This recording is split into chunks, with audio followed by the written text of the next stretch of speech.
त्याही वेळेस जेव्हा आम्ही बघत होतो की ना, बाकीचे जे इंडियन्स आहेत जे अमेरिकेत राहायचे, त्यांचे जे मुलं होते, त्यांचं एकंदरीत पर्सनॅलिटी बघितलं, त्यांचा IQ म्हणा किंवा इमोशनल क्वोशंट किंवा काय ना, they use to go through lot of struggle to blend in with the US culture initially.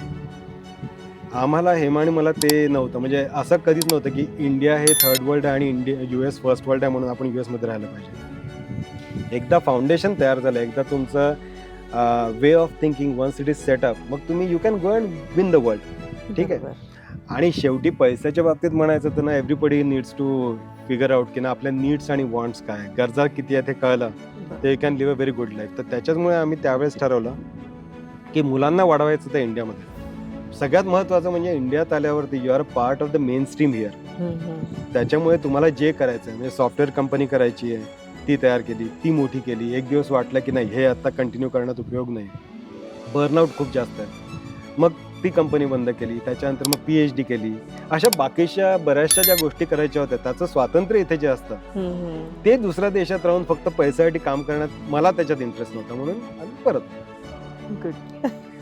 त्याच्यामुळे उन्हाळ्याची सुट्टी लागली की एक महिनाभर बाबांकडे जाऊन राहायचं. आणि he was always stationed in very deep forest somewhere, म्हणजे आता ताडोबा, जुनोना, आलापल्ली असं ते तिकडच्या साईडचा बेल्ट आहे, तिथे ते असायचे. कारण ही वॉज इन व्हिजिलन्स. तर त्यांचं असं ते डीप फॉरेस्टमध्ये 1-2 लोक त्यांना मदत करायला असायचे आणि मग मी जाऊन तिथे 1-2-3 आठवडे त्यांच्याबरोबर राहायचं. तर हे आत्ता जे टेकूड बघतो आपण, हे बऱ्यापैकी अशा टाईपचं तिथे सेटअप असायचं. दिस इज टू लॅविश. तिथे फक्त एक टेंट असायचं आणि एक ऑर्डरली असायचं. पण त्यावेळेस कुठेतरी असं ते डोक्यात सीडिंग झालं असावं की ना, असं काहीतरी करावं. पण एकदा मी त्यांना भेटायला गेलो त्यावेळेस ते म्हणाले की तिला मला तुझ्यासोबत पुण्याला यायचं. ते स्वतःहून कधीच म्हणायचे नाही. आणि त्यांनाही प्रोस्टेट कॅन्सर होता, तर त्याच्यामुळे त्यांना ट्रॅव्हल तर कधीच नव्हतं त्यांचं. मग आल्यावर ते इथे आल्यावर ते म्हणाले की मला घरी राहायचं नाही, मला टीकूडला. तर म्हटलं ठीक आहे, टीकूडला जाऊ. मग आम्ही डायरेक्ट इथे आलो. इथे आल्यावर ते जवळपास 15 दिवस इथे राहिले. He was 84 that time. आणि पूर्ण रोज सकाळी उठून ते फॉरेस्टमध्ये चक्कर मारायचे, येऊन वरती इथे मचाण केलंय याच्यावरती ते रोज 1 तासभर योगा करायचे. त्या खोलीत तिथे पुरंदरमध्ये राहायचे. आता इथे एक इंटरनॅशनल मॅरेथॉन पण होतं, एक मावळा घाटी मॅरेथॉन, जी पूर्ण हे जे मागच्या रिजेस आहेत पूर्ण वरच्या सगळ्या माउंटेन टॉपवर नव्हते, आणि तिथे लोक 25 किलोमीटर पासून तर 228 किलोमीटर पर्यंत धावतात. पण त्यांना एक स्पेसिफिक सेटअप लागतं, एक थोडं कम्फर्ट लागतं. धावणं तर खूप कठीण आहे ते. पण ते इथे आले की त्यांना राहायला, त्यांचं खाणं पिणं हे सगळं बघायचं. तेही मी करतो आउट ऑफ माय इंटरेस्ट मध्ये. म्हणजे मी पण स्वतः मॅरेथॉनवर आधी होतो, पण त्या लोकांसाठी काहीतरी करावं म्हणून मग आता दरवर्षी आम्ही इथे ती मॅरेथॉन करतो. आणि अदरवाईज मग आता लहान मुलांसाठी कॅम्प्स घ्यायचे. त्यांनाही नेचर म्हणजे काय, म्हणजे जे आपल्याला YouTube Instagramवर दिसतं त्याच्या पलीकडे जाऊनही नेचर आहे हे त्यांना इथे दिसतं. माझ्या आणि वडिलांमध्ये खूप एज वाईज डिफरन्स जास्त होता. त्याच्यामुळे मी 12वी माझं संपेपर्यंत ही वॉज स्टील वर्किंग. ते रिमोटली असायची, मी फक्त आईबरोबर राहायचो. आणि 12वी नंतर ज्यावेळेस ते आले त्यावेळेस माझं ग्रॅज्युएशन चालू होतं, त्याच्यामुळे माझे जास्त मित्रांबरोबर होतं. त्याच्यामुळे खरं कुठेतरी मोठा होत असताना वडिलांसोबत कधी वेळ नाही स्पेंड केला. त्याच्यामुळे तू म्हणते तसं होऊ शकतं की कदाचित मी जेव्हा when I became a father, I thought की being around my kids would make more sense. म्हणून मी तसंही निर्दयाबरोबर प्रत्येक त्यांच्या गोष्टी, म्हणजे भलेही शाळेची त्यांची टुर्नामेंट असो किंवा ते कुठली एखादी फाईट असो किंवा कुठल्या प्रकारचं एक्झिबिशन मॅच असो, प्रत्येक ठिकाणी हेमा आणि मी जातोच. आणि that could be a reason की I wanted to be close to them, see them grow. I didn't want to miss anything. आणि I am very happy about it. मी सांगितलं ना, मी आता जसं कॅलिस्थेनिक्स शिकवतोय, तर आमचा एक ग्रुप आहे, तर त्यात बरेचसे यंगस्टर आहेत. ते म्हणाले की आम्हाला इथे एक बऱ्यापैकी कठीण म्हणता येईल असा ऑब्स्टॅकल रेस असते, डेव्हिल्स सर्किट म्हणून. ते जनरली ते सगळं 20 ते 30च्या एजमधल्या मुलांचं असतं. तर ते सगळे म्हणे की अंकल आप हमको सिखाओ, प्रिपेअर करो, हम भी चलेंगे. त्याच्यात रोप चढणं असतं, वॉल क्लाइंब करणं असतं, ते चिखलातनं जायचं असतं, बरंच काही की अशा 15 एक ऑब्स्टॅकल असतात. तर यावर्षी जेव्हा ते पुण्याला झालं होतं गेल्या वर्षी 25 मध्ये, त्यावेळेस we were the only family जिथे मुलगा मुलगी आई बाबा चौघही जण पार्टिसिपेट केलं होतं. जनरली चौघांपैकी कोणीतरी इधर वडील करतील किंवा वडील आणि मुलगा करतील किंवा एक कोणीतरी मिसिंग असतं. But we are very happy and I am very proud की आमचा ग्रुपपैकी our group was the largest group आणि as a family we were the only family from Pune who participated आणि वी कम्प्लिटेड. छान वाटतं असं छोट्या छोट्या गोष्टी केल्यावरती.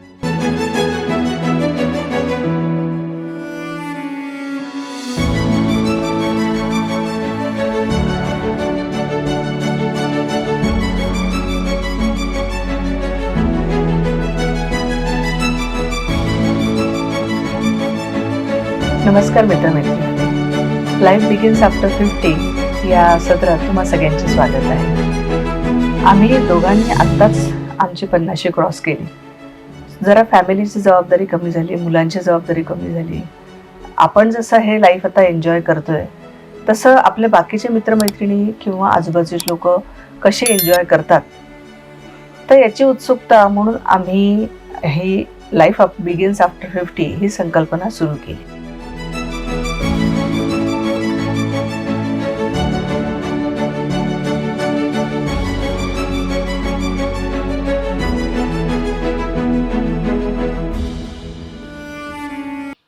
नमस्कार, मी अपराजिता फुले. लाईफ बिगिन्स आफ्टर 50 या प्रोग्राम अंतर्गत आपण आमच्या एक खूप छान मित्राला भेटतो आहे, doctor Vivek Pandey. He is a founder of Teakwood forest resort and camp. आणि अजून त्या व्यतिरिक्त अजून ते काय काय करतात आपण त्यांच्याकडनं जाणून घेऊया. तर विवेक, तू काय काय करतो, म्हणजे काय काय याच्या व्यतिरिक्त काय काय करतो सांग. टिकवूड रिसॉर्ट हे माझं एक पॅशन म्हणून मी 2012 सुरू केलं, पण त्याच्याशिवाय गेले आता 5-7 वर्ष झाले मी कॅलिस्थेनिक्स ट्रेनर म्हणून एक आहे. म्हणजे that is my social entrepreneurship, की ना सगळ्या लोकांना फिटनेसमध्ये काहीतरी इंटरेस्ट असावा म्हणून मी ते एक करतो. ते सोडून मी कॉलेजमध्ये शिकवतो, म्हणजे मी PhD एंटरप्रेन्योरशिपमध्ये केलं आहे. त्याच्यामुळे मग VIT सिम्बायसिस अशा कॉलेजेसमध्ये गेस्ट लेक्चरर म्हणून तिथेही शिकवतो. मी मॅरेथॉन ट्रेनर आहे. जे लोक कधीच आजपर्यंत कधीच कुठलं वर्कआउट केलं नाही आहे आणि त्यांना कधी हायपर टेन्शन किंवा शुगरचा इश्यू असेल, तर असे बरेच लोक असतात, त्यांना we use running as a tool, तर ते त्यांना शिकवतो. आणि अदर दॅन दॅट माझ्या स्वतःच्या hobbies wise me of road biking करतो. वाव. त्याच्यानंतर बऱ्यापैकी ट्रेकिंग करतो, हिमालयात करतो. आणि दरवर्षी मी, माझी बायको आणि मुलं आम्ही एक इंटरनॅशनल टूर आणि एक लोकल ट्रेक असं आमचं दरवर्षीचं ठरलेलं आहे. या सगळ्या गोष्टी आम्ही करत असतो. ओके. विवेक, मला तुझं जन्म कुठे, तू नागपूरचा आहेस की काय, मला जरा सांग ना. तुझं स्कूल लाईफ, कॉलेज. माझा जन्म झाला औरंगाबादमध्ये. हां. औरंगाबादमध्ये याच्यासाठी की माझी आत्या होती ती औरंगाबादमध्ये सर्जन जनरल होती, त्याच्यामुळे आमच्या सगळ्यांचा जन्म औरंगाबादला आला. पण त्याच्यानंतर मग मी नागपूरलाच लहानाचा मोठा झालो. तुम्ही किती भावंड? आम्ही 3 जण, मी आणि माझा मोठा भाऊ आहे जो एअरफोर्समधनं रिटायर झाला, तो माझ्यापेक्षा 9 वर्षांनी मोठा. आणि माझी बहीण जी LIC मधनं रिटायर झाली ती 10.5 वर्षांनी मोठा आहे. म्हणजे असं काय म्हणतात, God's gift. I don't know God's gift किंवा आईबाबांना विचारायला पाहिजे. पण आम्ही तिघही नागपुरातच मोठे झालोत, कारण आईने आम्हाला नागपुरात वाढवलं. वडील फॉरेस्ट डिपार्टमेंटमध्ये असल्यामुळे त्यांच्या खूप ट्रान्सफर व्हायच्या, म्हणजे जवळपास ते 35 वर्ष त्यांनी नोकरी केली, पण त्याच्यामध्ये त्यांच्या 30पेक्षा जास्त वेळा बदल्या झाल्या. बापरे. आणि ते नेहमी इंटिरियरमध्ये असायचे, त्याच्यामुळे नॉन फॅमिली स्टेशन असल्यामुळे मग आमच्या शिक्षणासाठी आई आणि आम्ही तिघं नागपुरातच होतो. म्हणजे माझ्या पहिलीपासून तर ग्रॅज्युएशनपर्यंत, म्हणजे मी BSc केलं तोपर्यंत मी नागपुरातच मोठा झालो. ओके, बरं. आणि तू मग एकदम सॉफ्टवेअर इंजिनियर, असं एकदम असं BSc झाल्यानंतर एकदम सॉफ्टवेअर कंपनी, म्हणजे सॉफ्टवेअर इंजिनियर कसं झाला? BSc झाल्यानंतर नागपुरात म्हणजे असताना पहिले कोस्टगार्डच्यासाठी मी प्रयत्न केला. त्याच्यात मी सिलेक्शन झालं होतं, पण माझा मोठा भाऊ ऑलरेडी एअरफोर्समध्ये होता. तर त्यांनी सांगितलं की एकाच घरातनं 2 जण फोर्सेसमध्ये नको. मग दुसरं काय करायचं, तर माझे बाकीचे मित्र सगळे पुण्याला यायचे, MBAची परीक्षा देऊ, काहीतरी देऊ. तर त्यावेळेस असं कम्प्युटर्स वगैरे असं काही फारसं माहितीही नव्हतं. तर पुण्याला आलो, मग एंट्रन्स एक्झाम दिली, मग एक तिथे पोस्ट ग्रॅज्युएशन होतं कम्प्युटर्सचं, तर ॲडमिशन मिळाले म्हणून मग इथे पोस्ट ग्रॅज्युएशन सुरू केलं. ते केल्यावरती मग सिम्बायसिसमधनं कॅम्पसमधून नोकरी मिळाली, म्हणून मग कम्प्युटर्समध्ये गेलो. ओके. आणि एक 6-8 महिने इथे पुण्यामध्ये नोकरी केल्यावरती त्यावेळेस म्हणजे इट वॉज अराउंड 98-99 टाईम. तर मग सगळ्याच जणांना कंपन्या पाठवत होत्या की US मध्ये जा. आणि US मध्ये जाणं त्याचे बेनिफिट्स काय असतात किंवा त्याच्यामुळे लाईफवरती किती काय परिणाम होतं हे खरं त्यावेळेस माहीत नव्हतं. त्याच्यामुळे आय यूज टू रिफ्यूज की मला नाही जायचं. पण जेव्हा त्या कंपनीने आम्हाला अल्टिमेटमच दिला की नाही तुला जायला पाहिजे, नाही तर यू हॅव टू रिझाईन. मग गेलो US ला. मग तिथे 1-2 वर्ष काम केल्यावरती लक्षात आलं की ना I have much more to offer than what I am doing right now. मग 1-2 वर्ष तिथे काम केल्यानंतर मग I switch to another company जिथे ती पेपर इंडस्ट्री होती आणि त्यांना त्यांच्यासाठी सॉफ्टवेअर कंपनी चालू करायची होती.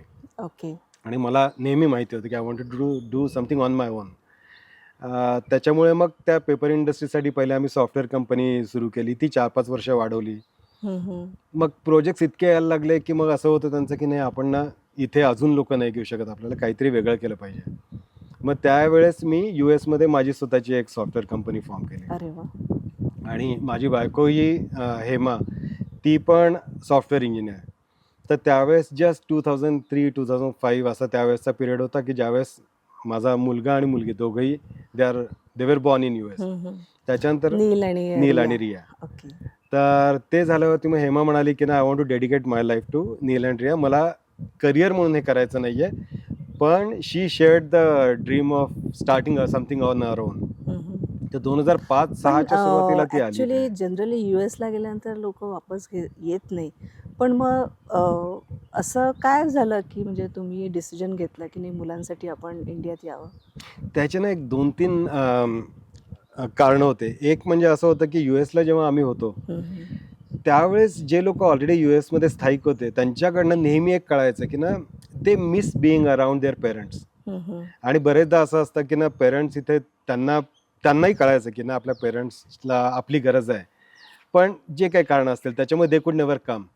आणि हेमा आणि माझं असं होतं की ना मनी नेवर वॉज आवर मोटिवेशन. आणि वी वर व्हेरी क्लिअर की ना माझे आई बाबा म्हणजे माझे वडील ऑलमोस्ट माझ्यापेक्षा 40 वर्षांनी मोठे होते. तर दे वर ऑलरेडी ओल्ड आणि we wanted to be around them. म्हणजे त्यांना काही गरज पडली त्याच्यापेक्षा आम्हाला त्यांचा सहवास जास्त महत्त्वाचा होता. तर म्हणून ते एक कारण होतं. दुसरं म्हणजे की त्याही वेळेस जेव्हा आम्ही बघत होतो की ना बाकीचे जे इंडियन्स आहेत जे अमेरिकेत राहायचे त्यांचे जे मुलं होते त्यांचं एकंदरीत पर्सनॅलिटी बघितलं, त्यांचा IQ म्हणा किंवा इमोशनल क्वेश्चन किंवा काय ना they use to go through lot of struggle to blend in with the US culture initially. आम्हाला हेमा आणि मला ते नव्हतं. म्हणजे असं कधीच नव्हतं की इंडिया हे थर्ड वर्ल्ड आहे आणि US फर्स्ट वर्ल्ड आहे म्हणून आपण US मध्ये राहिलं पाहिजे. एकदा फाउंडेशन तयार झालं, एकदा तुमचं way of thinking once it is setup, मग तुम्ही you can go and win the world. ठीक आहे.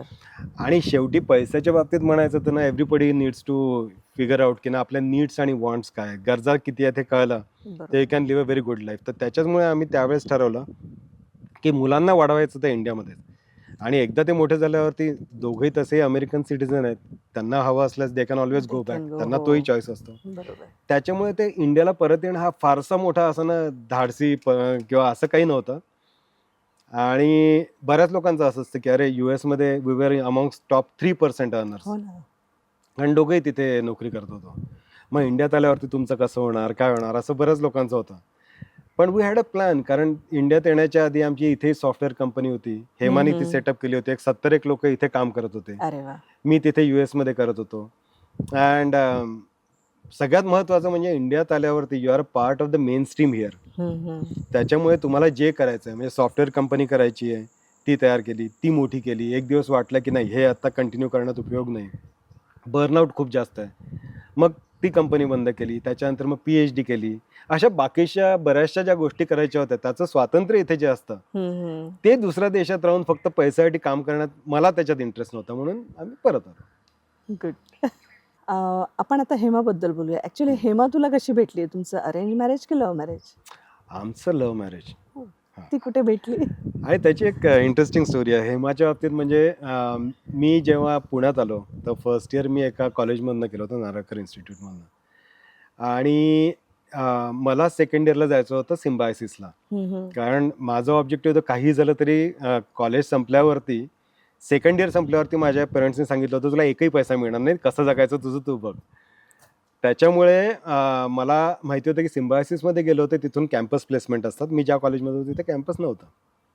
तर मला जेव्हा सिम्बायोसिसमध्ये जायचं होतं, ॲडमिशन मिळाली, पण मला दोन्हीकडे फी भरायला लागली असती आणि माझ्याकडे तेवढे पैसे नव्हते त्यावेळेस. आणि हेमाचे सगळे मित्र माझे क्लासमेट होते, कारण म्हणजे ती दुसऱ्या कॉलेजमध्ये होती, तर तिला माझ्या कॉलेजमध्ये यायचं होतं, मला सिम्बायोसिसला यायचं होतं. त्या याच्यात आम्ही थोडं 1-2दा भेटलो आणि मग ती माझ्या जागेवर आली, मी सिम्बायोसिसला गेलो. त्याच्यामुळे आम्हा दोघांनाही डबल पैसे भरायला नाही लागले. That was the first this thing. तर पहिल्या दिवसापासूनच हेमामुळे आमची फायनान्शियल प्रगती खूप झाली. वा वा. पण तसं आमची ओळख झाली आणि मग त्याच्यानंतर शी वॉज व्हेरी शार्प, डायनामिक. म्हणजे फर्स्ट इयरलाही असताना ती ऑलरेडी सॉफ्टवेअरमध्ये काम करत होती. एका कंपनीमध्ये, एका कॉलेजमध्ये टीचिंग असिस्टंट होती. अच्छा. तर त्या मानाने म्हणजे she was very sharp, very beautiful. मग काय सिम्बायोसिस नावाला होतो. मी शेवटी आलो त्या सेकंड इयर तिच्याच कॉलेजमधनं केलं. So that is how we met. आणि मग प्रपोज कोणी केलं? प्रपोज मीच केलं. आमचं इंटरकास्ट मॅरेज आहे. ओके. त्याच्यामुळे ते शहाण्णवकळी मराठा, तर पहिले त्यांच्याकडनं बराचसा विरोध असेल. रेजिस्टन्स होता, विरोध होता. पण मग I talk to her parents, तिचे मामा होते, बाकीचे होते. त्यांनाही बऱ्यापैकी आधी म्हणजे नको करायला असं वाटलं. पण शिक्षणाचा एक फायदा असतो, you can change the story according to your this thing. तर त्याने मग त्यांच्याशी बोललो. मग नंतर प्रॉपर आमचं अरेंज मॅरेज झालं आणि मग लग्न झाल्यावर काहीतरी एक 5-6 महिन्यात हेमा आणि आम्ही दोघंही US ला गेलो. US ला गेलात. Wow, great. ॲक्च्युली तुम्ही जो डिसिजन घेतला तो बोल्ड डिसिजन होता. पण मग आत्ता मग जेव्हा तुम्ही परत आला, तर मग आता हे जे काही एम्पायर उभं केलं, ते तू कसं स्टार्ट केलं, म्हणजे कसं उभं केलं? परत आलो तर सुरुवातीला फोकस फक्त म्हणजे IT वर, कंपनीवरतीच होता. IT वर. आणि प्रत्येक वेळेस मी जे काही केलं, म्हणजे मल्टिपल बिझनेसेस केले, पण एका वेळेस एकच बिझनेसवरती फोकस केला. तर पहिले 2010 पर्यंत सॉफ्टवेअरची कंपनी चालवली. मग 2010 मध्ये बर्नआउट झालं, तर at the same time parallelly माझी अजून एक इंडियात पण एक वेगळी कंपनी होती, ज्याच्या थ्रू मी कॉर्पोरेट ट्रेनिंग करायचो. तर US मध्ये असताना मी जेव्हा ट्रेनिंग देत होतो, त्यावेळेस ना एक कन्सेप्ट होती एक्सपिरियन्शियल ट्रेनिंग. तर हे जे आता टिकूट बघतोय, अशा टाईपच्या सेटअपमध्ये तुम्ही पूर्ण कंपनीला बाहेर नेता आणि त्यांना ट्रेनिंग देता. इंडियात आल्यावरती ते करणं शक्य नव्हतं, कारण सगळे हॉटेलमध्ये व्हायचे. तर ज्यावेळेस माझ्या सॉफ्टवेअर कंपनीचं मी डिसाईड केलं की मी एक्सपोर्ट ओरिएंटेड जे युनिट होतं ते बंद करूया, पण ट्रेनिंग सुरू करू, ट्रेनिंग चालू ठेवायचं. तर त्यावेळेस बऱ्याचशा गोष्टी बघत होतो. पहिले मला जमिनीतलं काहीच माहित नव्हतं, कारण IT एक तर माणूस, आणि त्यातल्यानंतर मी इंडियात कधीच काम केलं नव्हतं. जे काही होतं ते सगळं US मध्येच काम केलेलं. तर पहिले ते शिकायचं होतं, म्हणून मी पहिले छोट्या छोट्या जमिनी विकत घेतल्या. 1-2 ठिकाणी चुका झाल्या माझ्या. मग करत करत करत शेवटी मग हे 10 एकरची ही जागा मिळाली. मग ती घेतली आणि 2012 ते 2017 5 वर्ष याला हळूहळू डेव्हलप करत गेलो. टेरेसिंग केलं. जवळपास 5 ते 7,000 झाडं स्वतः लावली गेल्या त्या 5-7 अरे वर्षात. वा. याचं जेवढं काही लँडस्केपिंग म्हणा किंवा हे आर्किटेक्चर किंवा ज्या पद्धतीचं करायचं, हे सगळं हळूहळू बसून वेळ घेत घेत स्वतःच्या मताप्रमाणे ते सगळं डिझाईन केलं, व्हिज्युअलाइज केलं आणि मग हे उभं केलं. पण हे करत असताना याला बराच वेळ लागतो. मग त्यावेळेस मग 2010 मध्ये मी कॉर्पोरेट ट्रेनिंग सुरू करत असताना ॲट द सेम टाइम मी ठरवलं की आपल्याला मला शिकवण्याची आधीपासून आवड होती. त्याच्यामुळे मी कॉलेजेसमध्ये हळूहळू शिकवायचो. तर म्हटलं आपण हेमा आणि मी दोघांनी ठरवलं की आपण ब्रेक घेऊया ह्या सगळ्या ऍक्टिव्हिटी पासून, आणि जे काय आपल्याला येतं will try to see if we can do a PhD in that. तर 3 वर्ष आम्ही दोघांनी सेपरेटली, म्हणजे तिने behavioural aspect of woman entrepreneurship वरती ती PhD केली आणि माझं एज्युकेशनशी रिलेटेड एंटरप्रेन्योरशिप याच्यावरती हा टॉपिक होता. तर 3 वर्ष आम्ही म्हणजे घरात नील, रिया, हेमा, मी आम्ही चौघही अभ्यास करत बसायचो. तर 2010 to 2013 3 वर्ष प्युअर सगळं आमच्या PhDचं काम केलं. 2013-14 ला वी अप्लाइड फॉर PhD आणि मग 15 ला वी गॉट द PhD. तर त्या पिरियडमध्ये मग कॉलेजेसमध्ये शिकवणं तेव्हा सुरू केलं होतं. तर आठवड्यातनं 1-2 दिवस कॉलेजमध्ये शिकवायचं. आणि मग आता जमिनी विकत घेतल्यामुळे मला जमिनीतलं बऱ्यापैकी कळायला लागलं होतं. मग त्याच्यानंतर मग मला काय कन्स्ट्रक्टेड जे हे असतात, म्हणजे ऑफिसेस, घरं, हे कसे वर्क होतात. तर ते पैसे रोल करत असायचो. एक काहीतरी घेत होतो, मग ते मनात आलं की ते विकायचो. मग दुसरं एक ऑफिस घेतलं बिबवेवाडीला. मग त्याच्यानंतर काही शॉप्स घेतले, काही घरं घेतली. असं ते ऑर्गॅनिकली होत गेलं. म्हणजे असं नव्हतं काही की खूप प्लॅन केलं आणि केलं. पण एवढं होतं की प्रत्येक अपॉर्च्युनिटी जेव्हा आली तर त्याला वेळेस ना ते अपॉर्च्युनिटी सोडली नाही. म्हणजे त्यावेळेस त्याच्यावर पूर्णपणे फोकस ठेवून की आपण त्याचं काहीतरी करावं. हम्म, म्हणून असं नाही की ना कंटाळा आला जाऊ दे आपण नको त्याच्याकडे, तसं नाही. जेवढं काही वेळ होता त्याच्यात ॲडिशनल वेळ देऊन अपॉर्च्युनिटी इव्हॅल्युएट केल्या. मग घरांमध्ये केलं. मग हिंजवडीला एक जागा घेतली होती. तिथे आय-टीचे माझे बरेचसे मित्र होते जे बाहेरच्या गावातनं, स्पेशली हैदराबाद, बंगलोर तिकडनं यायचे. तर 2010-12च्याच वेळेस तिथे त्यांना राहायला अशा जागा नव्हत्या. हॉटेल्समध्ये राहायला लागायचे. हम्म. मग मला थोडंसं स्ट्रक्चरल इंजिनिअरिंग हे शिकायचं होतं. म्हणून मग मध्ये मी एक 6 महिन्याचा त्याचा कोर्स केला. मग एक स्ट्रक्चरल इंजिनिअर मित्र होता. त्याला घेऊन जाऊन तिथे 1-1.5 वर्ष थांबून हिंजवडीला मग मी हॉस्टेल बांधला. एक जवळपास 70-80 लोकं, एवढं मोठं ते हॉस्टेल होतं. ओके. हॉस्पिटॅलिटीमधलं काहीच माहीत नव्हतं मला. मग हे सुरू करण्याच्या आधी हॉस्पिटॅलिटीमधलंही काहीतरी यायला पाहिजे. म्हणून मग ते हॉस्टेल मी जवळपास 7 वर्ष सिंगल हँडेडली स्वतः चालवलं. 2-4 लोकांचा स्टाफ होता. हा हा. पण त्यांचं खाणं, पिणं, राहणं, 60-70 लोकांचं राहणं, हिंजवडीला जे काही बाकीचे प्रॉब्लेम्स येतात त्या हॉस्टेल चालवण्यात, हम्म, ते सगळं 5 वर्ष केलं. सोबत हेही सुरू केलेलंच होतं याचं डेव्हलपमेंट. मग 2000 प्री कोविड म्हणजे अराउंड 18-19ला तिथे क्लाउड किचन सुरू केलं ओके. एका मित्राबरोबर. ते अजूनही क्लाउड किचन तिथे सुरू आहे आणि माझा फोकस मग पूर्ण टी वरती आला इथे. ओके. अशा पद्धतीने टेकवूडची पण एक स्टोरी आहे ना, मला वाटतं तुझे वडील फॉरेस्ट डिपार्टमेंटला होते त्याच्यामुळे तू थोडासा ते हा. कनेक्टेड होता. करेक्ट. ते थोडंसं इन्सेप्शन पॉसिबली एक 40 वर्षापूर्वीचं असेल. म्हणजे मी जेव्हा 7वी-8वीत होतो हम्म. त्यावेळेस कसं असायचं की मी आणि माझ्या भाऊ बहिणीमध्ये इतका जास्त एज डिफरन्स आहे की मी by the time I was in 6th or 7th माझा भाऊ एअरफोर्स जॉईन केला होता. मी 8वीत असताना पहिले बहीण LICला गेली, त्याच्यानंतर हम्म. भाऊ एअरफोर्समध्ये गेला. मग शेवटी मी आणि आईच असायचो. त्याच्यामुळे उन्हाळ्याची सुट्टी लागली की एक महिनाभर बाबांकडे जाऊन राहायचं. आणि he was always stationed in very deep forest somewhere. म्हणजे आता ताडोबा, जुनोना, आलापल्ली असं ते तिकडच्या साईडचा बेल्ट आहे तिथे ते असायचे. कारण ही वॉज इन व्हिजिलन्स. हम्म. तर त्यांचं असं ते डीप फॉरेस्टमध्ये 1-2 लोक त्यांना मदत करायला असायचे आणि मग मी जाऊन तिथे एक 2-3 आठवडे त्यांच्याबरोबर राहायचं तिथे. तर हे आत्ता जे टेकवूड बघतो आपण, हे बऱ्यापैकी अशा टाईपचं तिथे सेटअप असायचा. दिस इज टू लॅविश. तिथे फक्त एक टेंट असायचा आणि एक ऑर्डरली असायचं. पण त्यावेळेस कुठेतरी असं ते डोक्यात सीडिंग झालं असावं की ना असं काहीतरी करावं. त्याच्यामुळे मी जेव्हा US लाही असताना हेमा आणि मी आम्हा दोघांनाही तसं हायकिंग, ट्रेकिंग याची खूप आवड आहे. तर US मध्ये आम्ही बऱ्यापैकी स्टेट पार्क्समध्ये जेव्हा केव्हा फिरायचो, त्यावेळेस असंच अशा टाईपचं सेटअप असायचं ना, तुम्ही कॅम्प फायर करा, बार्बेक्यू करा अशा टाईपचं. ते इंडियात आल्यावरती आपण असं काहीतरी करावं अशी इच्छा होती. त्याच्यामुळे माझ्या बऱ्याचशा जमिनी आहेत या एरियात. पण इतकं चांगलं जंगल नाही. म्हणजे लोक जनरली फ्लॅट लँड घेतात. मी ठरवूनच मला जंगल हवं होतं. त्याच्यामुळे इथून मागे जर बघितलं तर पूर्ण जवळपास 10 एकरमध्ये 5-6 हजार सागवानाची झाडं आहेत. वाव. आणि मला तेच हवं होतं. तर ह्याची कन्सेप्ट पॉसिबली 40 वर्षापूर्वी वडिलांमुळे सुरू झाली. आणि मी माझं भाग्य समजतो की मी ते जे म्हटलंस ना की तू US मधनं का परत आलास, तर जेव्हा माझे वडील 2023 मध्ये ते गेलेत, तर ते जेव्हा गेले त्याच्या 15 दिवस आधी ते इथे आलेत. आणि त्याच्या आधी आईची तब्येत खूप खराब असायची म्हणून 4-5 वर्ष ते घरातनं निघाले नव्हते. पण एकदा मी त्यांना भेटायला गेलो त्यावेळेस ते म्हणाले की तिला मला तुझ्यासोबत पुण्याला यायचंय. ते स्वतःहून कधीच म्हणायचे नाही. आणि त्यांनाही प्रोस्टेट कॅन्सर होता. तर त्याच्यामुळे त्यांना ट्रॅव्हल तर कधीच नव्हतं त्यांचं. तर त्यांनी स्वतःहून म्हटलं, तर मग म्हटलं ठीक आहे तुम्ही जाऊया आपण. तर ते म्हणाले की उद्याच सकाळी जायचं. म्हणजे मी गेलो होतो आठवड्याभरासाठी, पण ते तिसऱ्याच दिवशी म्हणे की आपण जाऊया. तर इतक्या स्ट्रॉंगली म्हटल्यावरती मग म्हटलं ठीक आहे आपण जाऊ. मग मी गाडीनेच गेलो होतो, त्यांना घेऊन आलो. मग आल्यावर ते मग इथे आल्यावर ते म्हणाले की मला घरी राहायचं नाही, मला टीकवूडला जायचं. ऐक. तर म्हटलं ठीक आहे टीकवूडला जाऊ. मग आम्ही डायरेक्ट इथे आलो. इथे आल्यावर ते जवळपास 15 दिवस इथे राहिले. He was 84 that time. आणि पूर्ण रोज सकाळी उठून ते फॉरेस्टमध्ये चक्कर मारायचे. येऊन वरती इथे मचाण केलंय याच्यावरती ते रोज 1 तासभर योगा करायचे. त्या खोलीत तिथे पुरंदरमध्ये राहायचे. आणि असं ते छान 2 आठवडे इथे राहिले. हेमाचे वडील त्यांचे he was his best friend. त्याच्यामुळे त्यांना बोलावून घेतलं. ते दोघं इथे 1-2 आठवडे राहिले. आणि एक दिवस त्यांनी कॉल केला आणि मला इन्स्ट्रक्शन्स होत्यात की काही झालं तरी तू मी बोलायल्याशिवाय यायचं नाही भेटायला. अच्छा. तर इथे स्टाफ आहे ते they will take care of me. आणि त्यांनी मला एक दिवस कॉल केला की आपण उद्या नागपूरला जायचं.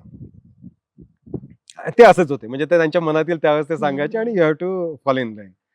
तर दुसऱ्या दिवशी सकाळी मी आणि माझा मुलगा नील आम्ही दोघं आलो, त्यांना घेतलं आणि मग नागपूरला गेलो. तर नागपूरला जात असताना त्यांची तब्येत बऱ्यापैकी खराब झाली होती, कारण he was suffering through that prostate cancer. मग त्यांना ते कॅथेटर वगैरे लावलेलं होतं. तर आम्ही नागपूरला गेलो. नागपूरला गेल्यावरती त्यावेळेस मी कॉर्पोरेट ट्रेनिंग पण करत होतो बऱ्यापैकी. तर आम्ही असंच काहीतरी बुधवारी गेलो आणि शुक्रवारी माझं इथे एका कंपनीत ट्रेनिंग होतं. तर तिथे गेल्यावर त्यांना आम्ही हॉस्पिटलमध्ये ॲडमिट केलं. त्यांना म्हटलं, "बाबा माझं शुक्रवारी असं-असं आहे, काय तर मी जाऊ का?" तर ते म्हणे, "बिनधास्त जा, काही हरकत नाही आहे. ते काय 2 दिवस मी थांबीन आणि जाईन." मी तिकडनं परत येत असताना ही पास्ड ऑन. पण त्याच्यामध्ये मला अजिबात खरं वाईट वाटलं नाही. He was the happiest person, कारण ते he lived on his own terms. He passed on on his own terms. म्हणजे तिथेही गेल्यावरती त्यांनी आईला जात असताना सांगितलं होतं, की मी टिकूट बघितल्याशिवाय कधीच गेलो नसतो. So I think I mean I have achieved it. म्हणजे त्यांचंही एक कुठेतरी असेल जे कधी बोलून नाही दाखवलं, पण न बोलता इट हॅपन्ड असं. करेक्ट. आई नाही आली इकडे कधी? आई पण आली होती इथे, पण आईला शेवटचे 3-4 वर्ष खूप जास्त मेडिकल त्रास होता तिला. गँग्रीन झाला होता, पाय अँप्युटेट करायला लागला होता.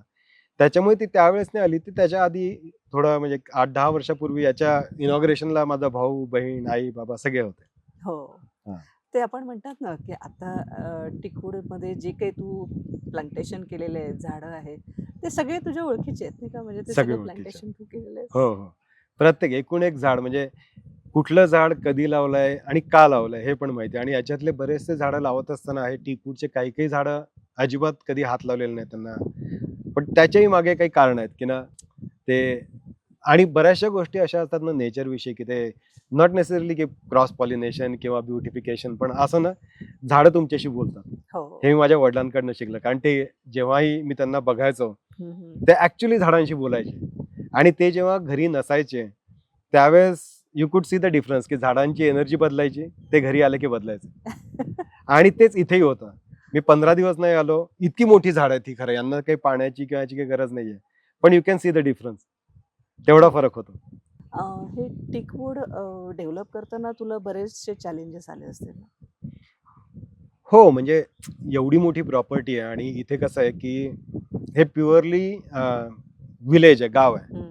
तर लोकांना इथे कुठल्याही प्रकारचं डेव्हलपमेंट किंवा कोणीतरी येऊन काही डेव्हलप करतंय, तर थोडासा विचार करण्याची पद्धती त्यांची वेगळी असते त्यांना. आणि ऑब्व्हियस आहे, कारण बरेच लोकं जेव्हा गावात येऊन काहीतरी चालू करतात, ते फक्त स्वतःचं डेव्हलपमेंट, स्वतःचा विकास, स्वतःसाठी पैसे एवढंच बघतात. हं, हं. त्याच्यामुळे इथल्याही गावकऱ्यांना तसंच वाटलं होतं सुरुवातीला. फॉर्च्युनेटली ह्या जमिनीत अर्धं गाव इन्व्हॉल्व्ड आहे. म्हणजे याच्यात 94 या जमिनीचे ओनर्स होते. त्याच्यामुळे मी ऑलमोस्ट अर्ध्या गावाला तसंही ओळखत होतो.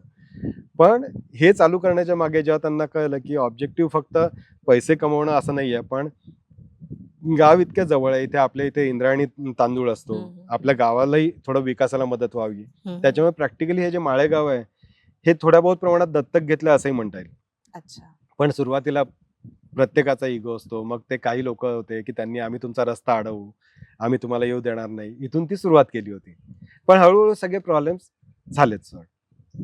आणि आता गावात कुठल्याही प्रकारची मदत हवी असेल, भलेही ते म्हणजे रेग्युलर गणपतीचा सण असो किंवा क्रिकेटच्या मॅचेस असो, किंवा मग कुठे सोलरचे दिवे लावायचे असतील किंवा रस्ता करायला कुठे काही कॉन्ट्रिब्युशन हवं असेल, तर त्या सगळ्या ह्याच्यात जसं जमेल त्याप्रमाणे आधीपासून मदत करत आल्यामुळे गावात रेझिस्टन्स असा नसतो. जेव्हा काही गरज असेल त्यावेळेस सगळेजण मदतीला येतात. जी जनरली अजून पडत नाही, पण एक सगळ्यांना आहे, म्हणजे आत्मीयता आहे, थोडं प्रेम आहे या प्रॉपर्टीविषयी.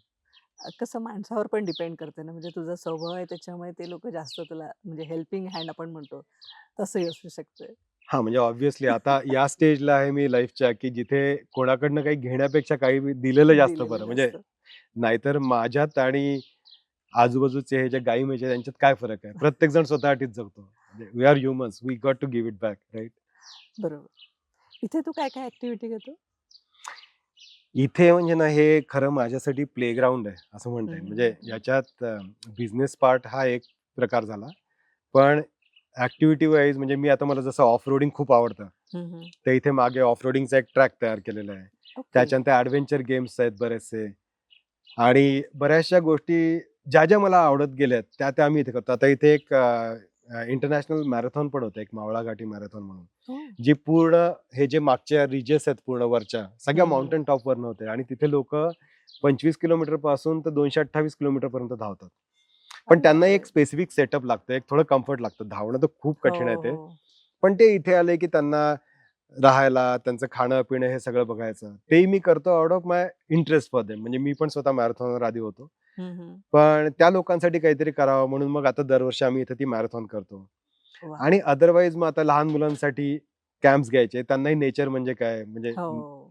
जे आपल्याला YouTube, Instagramवर दिसतं त्याच्या पलीकडे जाऊनही नेचर आहे, हे त्यांना इथे येऊन कळतं. बरोबर. हां, तर अशा बऱ्याच म्हणजे लहान मुलांपासून लेडीज ग्रुप झाले किंवा सीनियर सिटिझन्स, बरेचसे असे सीनियर सिटिझन्स असतात की त्यांचे मुलं US मध्ये आहेत. जशी आमची हम्म. स्टोरी होती. पण त्या अशा लोकांसाठी मग आम्ही इथे कॅम्प करतो, की ना एक 8-10 जणांचा ग्रुप आला, की ते इथे राहतात, 2-3 दिवस राहतात, नेचरमध्ये राहतात, प्लांटेशन करतात. तर अशा काही-काही छोट्या-छोट्या गोष्टी करत असतो लोकांसाठी. खूप छान. आणि कॉर्पोरेट ट्रेनिंग पण घेतो तू. कॉर्पोरेट ट्रेनिंग तर प्रायमरीली तेच आम्ही करतो इथे. म्हणजे तू आणि हेमा दोघेही घेता कॉर्पोरेट नाही, ट्रेनिंग की फक्त कॉर्पोरेट तू? ट्रेनिंग मी घेतो आणि काही टीम आहेत. म्हणजे आता जे वेगवेगळ्या प्रकारच्या कंपन्या असतात, त्यांचे जे हम्म. काही रिक्वायरमेंट असतात, त्याप्रमाणे आम्ही वेगवेगळे सेक्शन्स आहेत. मग त्याप्रमाणे काही लोकं करतात. बरेचदा योगा रिट्रीट्स होतात इथे, त्याच्यासाठी वेगळी लोकं आहेत. योगा मेडिटेशनसाठी. हम्म. टेक्निकल ट्रेनिंग असतं, ते वेगळे आहेत. ते इंडस्ट्री 4.0 असतं, त्याचं वेगळं. बिहेवियरल किंवा लीडरशिप असेल, हे 2 माझे फोर्टे आहेत. तर I take care of that. आता आपण जरा फॅमिली विषयी बोलू. ओके. नील आणि रियाबद्दल ते दोघे काय करतात? नील आणि रिया दोघंही आता इंजिनिअरिंग करतायत. म्हणजे नील COEP कॉलेजमध्ये लास्ट इयरला कम्प्युटर सायन्सला आहे. तर त्याचं ऑलमोस्ट आता संपत आलं. यावर्षी त्याचं संपेल आणि तो एका AIच्या कंपनीबरोबर तो काम करतोय. जॅपनीज कंपनी आहे त्याच्याबरोबर काम अरे करतो. वा. आणि रिया PICT कॉलेजमध्ये 3rd इयरला आहे कम्प्युटर सायन्सला. अच्छा. आणि दोघंही तसे बास्केटबॉल खेळतात. म्हणजे लहानपणापासून ते बरेच तायक्वॉन्डो, बास्केटबॉल असं बरंच खेळतात. दोघंही नॅशनल प्लेयर आहेत. म्हणजे अरे वा. झोनल खेळले आहेत, युनिव्हर्सिटी खेळले आहेत. त्यांचं ते पॅशन आहे. हा हा. आणि दोघंही बायकर आहे आणि महत्त्वाचं म्हणजे मुलं असतात. म्हणजे नील बायकर आहे, त्याच्या बाबतीत असं काही फार नाही. पण मुलगी रिया, ती पण ऑफ रोडिंग करते आणि ती पण बायकिंग करते. तू पण ऑफ रोडिंग मी करतो? पण ऑफ रोडिंग करतो. पण मग तू आवड म्हणून की मुलांसाठी म्हणून करतो? नाही, नाही. आमच्या तिघांचंही इंडिपेंडेंटली ते पॅशन आहे. हा हा. त्याच्यामुळे सगळ्यात पहिले मी आधीपासून करायचो. पण त्याच्यामध्ये असं असतं ना, की you need somebody to get you there. तर नील जेव्हा फर्स्ट इयर, सेकंड इयरला आला, तर त्यावेळेस म्हणाला, की "पप्पा तुम्ही बाईक चालवतात. आपण आता ऑफ रोडिंगसाठी ना 2 बाईक्स घेऊ दोघांनी." मग आम्ही 2 बाईक्स घेतल्या. मग ते बघून रिया म्हणाले, की "मी का नाही करायचं? मी सगळ्या गोष्टी तुमच्या बरोबरीने करते. मी पण करील." मग त्याच्याच हा असा ऑफ रोडिंगचा ट्रॅक किंवा मागे ऑब्स्टॅकल कोर्स बायकिंगचा जो केलेला आहे, तो त्याच्याचसाठी सुरुवातीला केला. आणि आम्ही बऱ्याचपैकी लाँग राईड्सला सुद्धा तिघंजणं 3 वेगवेगळ्या बाईक्स घेऊन जातो. आणि मला खरंच रियाचं खूप कौतुक वाटतं. म्हणजे मुलांना नेहमी ग्रुप्स मिळतात. हो. Riya even being a woman or even being a girl कुठल्याही प्रकारच्या तिच्या कुठल्याही मैत्रिणी चालवत नाही. तर ती दरवेळेस आमच्याबरोबर राईडला येते आणि she does the most difficult riding, कारण ती एखाद्या मैत्रिणीला घेऊन येते. ती तिला डबल सीट घेते आणि त्याच्यानंतर आम्ही जातो. म्हणजे आता आम्ही गेल्या महिन्यात नाशिकला जाऊन आलो. तिघही याच्यात. तर म्हणजे मला खूप कौतुक वाटतं कौतुक. खरं नील आणि रियाचं. The way they are, the way they handle themselves. हा हा. कारण riding, specially off road riding, it's not only about riding. It's about control, it's about speed, it's about how you handle your emotions. कारण there is a speed. बरेचदा खड्ड्यातनं आता वरनं उड्या मारताय तुम्ही हो. याच्यातनं. तर असतं ना की unless you get into that you wouldn't know की what it brings to your personality. Okay. आणि हेमा पण बायकिंग करते? नाही, ती मागे अच्छा. बसते. ओके. ते आम्ही जेव्हा कुठेही जायचं असेल त्यावेळेस तिलाही आवडतं. इनफॅक्ट ते आता चालवत नाही. पण आम्ही जेव्हा इथे कॉलेजमध्ये होतो किंवा फर्स्ट जॉब होता, तर पटनी कम्प्युटर्स म्हणून कंपनी होती, भोसरीमध्ये होती आणि आम्ही राहत होतो बिबवेवाडीला. तर ते 25 किलोमीटर हेमा बुलेट चालवायची. मी तिच्या मागे बसायचो. म्हणजे ती सुरुवातीला बरेच वर्ष तिने बुलेट चालवली. मग त्याच्यानंतर आता बंद केलं. आता नाही करत ती. ओके. आणि तुमचं बायकिंग पण म्हणजे आता पूर्ण इंडिया झालंय कसं? पूर्ण इंडियाने पण ऑलमोस्ट 70-80% म्हणजे ते लेह लडाख म्हणा हा किंवा हा. जे मेन जे काही असेल ना, सगळे साऊथ, ईस्ट सगळे बऱ्यापैकी करून आलं. अरे वा. मस्त. नील आणि रिया पण टिकवूडला तेवढंच कनेक्टेड आहे. हो, म्हणजे बऱ्यापैकी त्यांनी टिकवूड बरोबरच ते मोठे झाले आहेत. म्हणजे त्यांनी बघितलेलं आहे, की कसे बदल होत गेले आहेत आणि ते पूर्णपणे याच्याशी इन्व्हॉल्वड असतात. म्हणजे बऱ्यापैकी इथल्या डिझाईनमध्ये आता जसे ते मोठे झाल्यावरती काय बदल करायला पाहिजे किंवा काय अजून असायला पाहिजे, हे बऱ्यापैकी तेही लोकं सांगतात. कारण जसजसे आता ते कॉलेजमध्ये जातात, बाकीच्या मित्रांशी भेटले, तर त्यांना लक्षात आलं, की ना टीकवूडसारखी जागा असणं हे खूप मोठं भाग्य आहे. बरोबर. स्पेशली ॲटलीस्ट पुण्यात असताना, की लोकांचे फार्म हाऊसेस असतात, जिथे स्विमिंग पूल असेल, काय डी-जे असतो. पण अशी जागा त्यांना मिळणार नाही, की जिथे ना तुम्हाला जर शांतपणे हे करायचं असेल, स्पेशली यंगस्टर्सना ना खूप नॉईज असतो त्यांच्या डोक्यात. आणि ज्यावेळेस ते इथे येतात आणि शांत बसतात ना, त्याच्यानंतर तुम्ही बघाल की फर्स्ट डे किंवा काही तास आपला मोबाईलवरती बसले आहेत, मित्रांसोबत आहे, म्युझिक लावतील. पण next day you can see the change. आणि फॉर्च्युनेटली इट्स अनफोर्स्ड, पण नील रिया दोघांनाही तो जो एक स्टेट ऑफ माइंड आहे, की एक शांत आहे. इथे आलं की सकाळी उठून ट्रेकला जायचं. वरती जाऊन तिकडनं पुरंदर समोर दिसतं, त्याच्यामागे सूर्योदय होतो ते बघायचं. अरे या वा. गोष्टीसुद्धा त्यांना न सांगता स्वतःहून ते कनेक्टेड आहेत. तर तो मला फार मोठा रिलीफ आहे, की या गोष्टी त्यांना मनापासून आवडतात. आणि ऍक्टिव्हिटी पण देतात इथे. ऑफकोर्स ॲक्टिव्हिटीज सगळ्या म्हणजे बऱ्यापैकी आम्ही इथे ज्या काही ॲक्टिव्हिटीज रिसेंटली ॲड केलेल्या आहेत, या सगळ्या त्यांच्या आयडियाज आहेत. बायकिंगशी रिलेटेड असो किंवा तिथे झिप लाईन मागे केली आहे, बर्मा ब्रिज केलं आहे. हे सगळे आहेत, हे सगळे जनरली यंगस्टरपासून सुरुवात होतात. तर ते ॲक्टिव्हिटी ॲड करतात आणि मग मी त्याला कस्टमाइज करतो, की लहान मुलांपासून म्हाताऱ्यांपर्यंत सगळेजण ते करू शकतील असं. हे आमचा कोलॅबोरेटिव्ह एफर्ट्स असतात. म्हणजे it's a family effort. It is a family effort, yes. अशी गोष्ट एकट्याच्या हाताने कधीच शक्य नाही आहे. हो, बरोबर. एक आपण असं म्हटलं की काही एवढं सगळं करताना असं काहीतरी कुठेतरी राहून गेलं, काहीतरी खंत राहिली असं काही आहे? खंत ॲज सच असं नाही म्हणता येणार, कारण जे वाटलं त्या पद्धतीने गोष्टी करत गेलो. म्हणजे over a period of time जेव्हा जे पुढे आलं त्याप्रमाणे ते केलं. पण इफ आय लुक बॅक आणि असं असेल की if I could go back to around 2000 time ना, ज्यावेळेस करिअर सुरू केलं होतं, कंपनी सुरू केली होती. तर कुठेतरी आत्ता ज्या पद्धतीच्या मी स्टोरीज बघतो Instagram किंवा Facebook किंवा न्यूजमध्येही, की आय-टीच्या कंपनीज किंवा एआय बेस्ड कंपनी जे काही करतात. तर मला वाटतं की I should have stayed in software industry a little longer. कारण आत्ता मी जेवढे काही ॲनालिसिस करतो किंवा रिसर्च करतो या सगळ्या इंडस्ट्रीचं ना, तर त्यावेळेस मी आणि हेमंत दरवेळेस बोलत असताना असं वाटतं की ना आपण we did lot of things ahead of time. आणि only thing is we didn't stay that long. कारण आत्ता बऱ्यापैकी हे जे ऑनलाईन असेसमेंट, ऑनलाईन एक्झाम्स गेल्या 10 वर्षात सुरू झाल्या, हे आम्ही 2002-03 मध्ये प्रॉडक्ट काढलं होतं. हो. त्याच्यानंतरही बरेचसे आत्ताचे जे टेक्नॉलॉजीज आहेत, वी कुड रिलेट टू दॅट, की आत्ता ते ऑटोमॅटिकली होतं, पण आम्ही ते मॅन्युअली ते प्रॉडक्ट तेव्हा तयार केले होते. पण ते 2010-11च्या वेळेस नशिबात होत असेल म्हणा किंवा we made that decision to change. पण आता असं वाटतं की त्याच्यात जर राहिलो असतो कदाचित it would have been a completely different life. It could have been a large corporate. ते मॅनेज करण्याची मजा वेगळी असती कदाचित. नेचरशी इतकं कदाचित जुळलो नसतो कधी. जुळलं नसतं. पण ते आवडलं असतं करायला असं आता वाटतं. आता वाटतं. हां. पण तरी यू आर हॅपी हिअर. हो, absolutely. I am very happy. कारण मला याच्यातले बेनिफिट्स मी उपभोगतोय जे. हो. तुम्ही सगळे जे आहे ते फिटनेस फ्रीक आहात.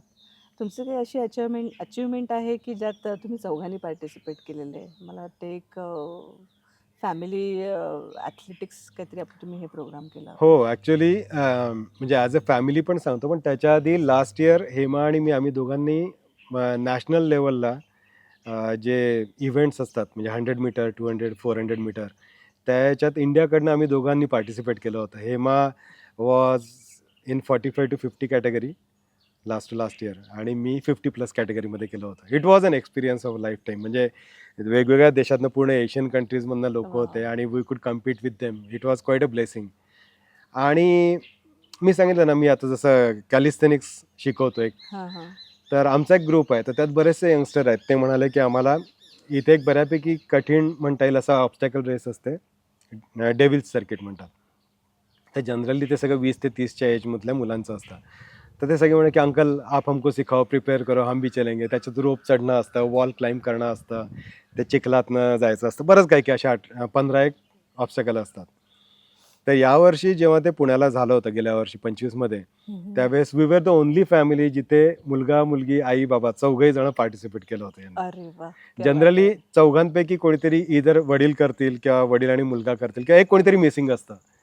But we are very happy and I am very proud की आमचा ग्रुपपैकी our group was the largest group आणि as a family we were the only family from Pune who participated in that Wow. आणि we completed that. Wow, great great. ते छान वाटतं असं छोट्या छोट्या गोष्टी केल्यावरती. हां, तर आता मला याच्यात अजून एक गोष्ट ना ॲड करायला आवडेल, की आता काय होतं, की लोकं इस्पेशली इंडियात मी बघितलं आहे, की ना स्वतःसाठी वेळ काढत नाही. म्हणजे when you are career oriented मग मला खूप काम असतं, बर्नआउट होईपर्यंत असं असतं. पण हीच गोष्ट करत असताना you need to take care of your body and then you can have a very positive mind.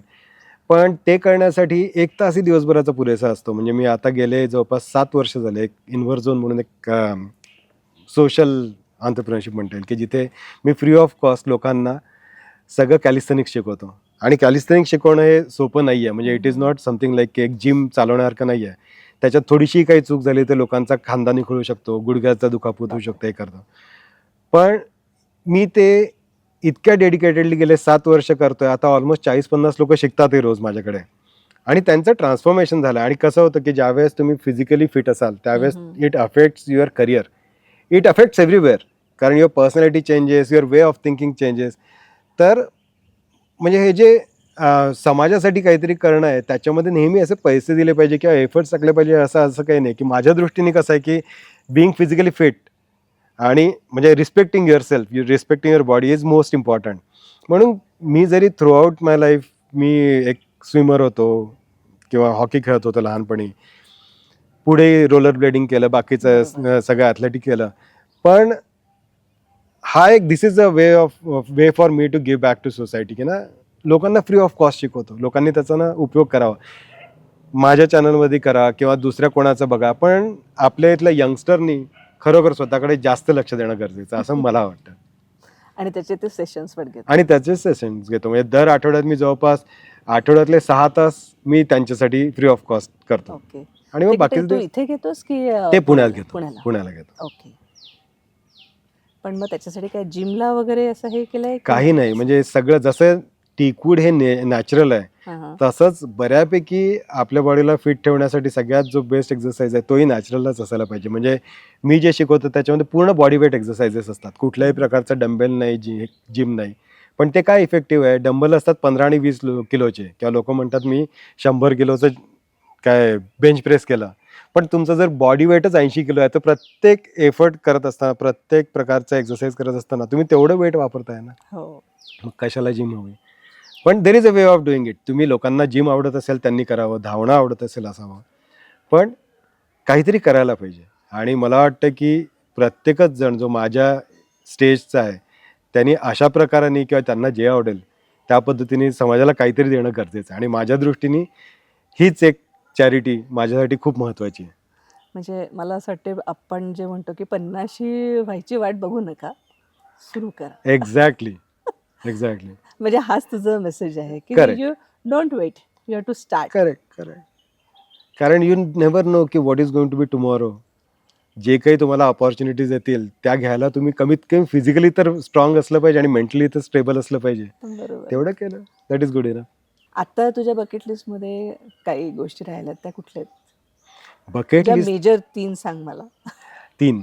Bucket list तर खरं म्हणजे आत्ता खरं सुरू होईल. काय होतं की माझ्या दृष्टीने की 20 ते 50 या एज ग्रुपमध्ये म्हणजे मी स्वतः I was more career oriented किंवा आपण खूप फोकस्ड असतो. माझी फॅमिली, मुलं जे आहेत, मुलं मोठं होतील, त्यांचं करिअर व्हावं, त्यांची इमोशनल, फिजिकल त्यांची डेव्हलपमेंट व्हायला हवी. त्याला खूप एफर्ट्स लागतात. त्याच्यामुळे आपलं बऱ्यापैकी आता तुम्हालाही माहिती असेल की ते मुलं जेव्हा मोठे होत असतात, नवरा बायको दोघांचाही फोकस मुलांकडेच असतो. बरोबर.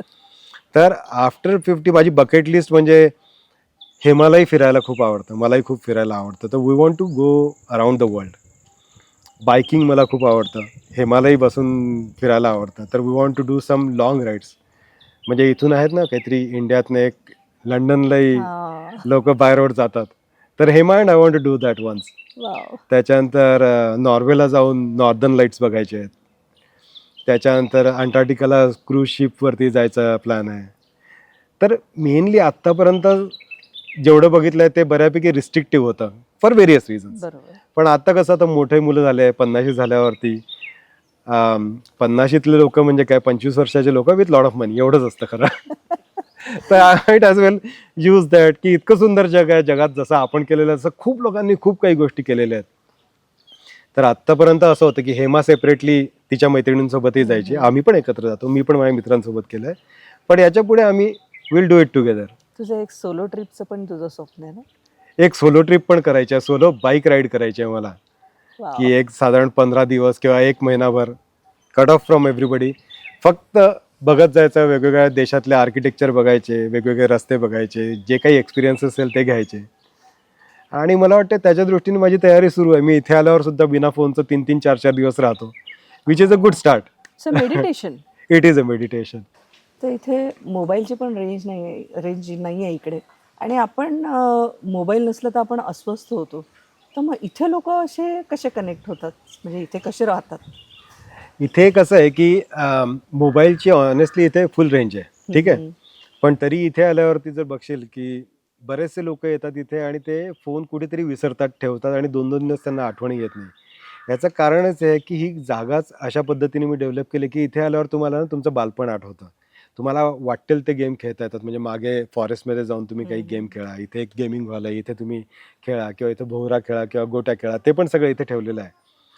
पण ॲट द सेम टाईम याची पॉझिटिव्हिटी या जागेची इतकी आहे ना की असं होतं की जेव्हा फॅमिलीज येतात तर सुरुवातीला 1-2 तासात मी जे बदल बघितलेत गेल्या किती 10-12 वर्षात, ते म्हणजे की ना वडील आल्यावरती आपल्या फोनवरती असतील, आई कुठेतरी फोटो काढत असेल, मुलं आपले कुठेतरी फोन कडे बघत बसतात. पण 1-2 तासात असं होतं की ना सगळ्यांचे फोन गळून पडतात, लोक एकमेकांशी बोलायला लागतात, वडील मुलांशी बोलतात, मुलगी आईशी बोलायला लागते. That family bonding start. आणि टीकवूडची सुरुवात सुद्धा त्याच पद्धतीने झाली होती. म्हणजे नीलरियाला कुठेही घेऊन जायचं किंवा त्यांना अशा ओपन स्पेसमध्ये जायचं तर कुठे जाणार पुण्यामध्ये. तर वेन वी स्टार्टेड दिस, तर त्यावेळेस असंच होतं की ना मला त्यांना रेग्युलरपेक्षा बरंच त्यांची पर्सनॅलिटी डेव्हलप व्हावी असं वाटत होतं, हेमालाही आणि मलाही. त्याच्यामुळे इथे असताना आम्ही येऊन दिवसभर गप्पा मारायचो. बरेचदा असं होतं, नीलरियाला लहान असताना खूप पुस्तकं वाचायची सवय होती, तर त्याच्यामुळे आम्ही झाडावरती असं मचाण बांधून ठेवायचं. मग आम्ही दोरी बांधून त्याच्यावरती जायचं, तिथे नीलरिया आणि मी आम्ही झोपून तिथे पुस्तकं बघतोय, वाचतोय. इथे कॅम्पफायरच्या शेजारी हेमा त्यांना गोष्टी सांगायची. म्हणजे you are more connected with your kids. म्हणजे कदाचित तुझं वडील फॉरेस्ट ऑफिसर असल्यामुळे तुला फार वेळ मिळाला नाही का? म्हणजे त्यांच्यासोबत हां, वेळ असं तू घालवला नाहीस म्हणून असं काही हे आहे, रिझन आहे? तसंही म्हणता येईल. कारण काय होतं की मी माझ्या आणि वडिलांमध्ये खूप एज वाईज डिफरन्स जास्त होता. त्याच्यामुळे मी 12वी माझं संपेपर्यंत ही वॉज स्टील वर्किंग, तर ते रिमोटली असायचे. मी फक्त आईबरोबर राहायचो. आणि 12वी नंतर ज्यावेळेस ते आले त्यावेळेस माझं ग्रॅज्युएशन चालू होतं, त्याच्यामुळे माझे जास्त मित्रांबरोबर होतं. त्याच्यामुळे खरं कुठेतरी लॅक. मोठा होत असताना वडिलांसोबत कधी वेळ नाही स्पेंड केला. त्याच्यामुळे तू म्हणते तसं होऊ शकतं की कदाचित मी जेव्हा when I became a father, I thought की being around my kids would make more sense. म्हणून मी तसंही नीलरियाबरोबर प्रत्येक त्यांच्या गोष्टी, म्हणजे भलेही शाळेची त्यांची टुर्नामेंट असो किंवा ते कुठली एखादी फाईट असो किंवा कुठल्या प्रकारचं एक्झिबिशन मॅच असो, प्रत्येक ठिकाणी हेमा आणि मी जातोच. आणि that could be a reason की I wanted to be close to them, see them grow. I didn't want to miss anything. आणि I am very happy about it की त्याच्यामुळे मी त्यांच्या अजूनही खूप कनेक्टेड आहे. म्हणजे माझे मित्र नीलरियाचे मित्र आहेत आणि नीलरियाचे मित्र माझे मित्र. आता जे 50ला पोचलेत किंवा 50 क्रॉस केलेली आहे, त्यांना असा एक कुठला मेसेज देऊ शकशील तू? मेसेज देणं इतका अजून मोठा नाही आहे, पण मला वाटतं की मी माझ्या एक्सपिरियन्सवरनं जर विचार केला तर 50शीपर्यंत ना माणूस, म्हणजे मी बऱ्यापैकी स्वतःसाठी जगलो. माझी फॅमिली, माझे पेरेंट्स, माझे रिलेशनशिप, माझं करिअर, सोशल स्टेटस, हे सगळं म्हणजे that was the driving force. Directly or indirectly ते करता. पण मला वाटतं 50शी नंतर जसं माझं स्वतःचं आहे की माझा फोकस हा नेहमी माझं नेहमी म्हणणं असतं की you focus on health and wealth, everything else works.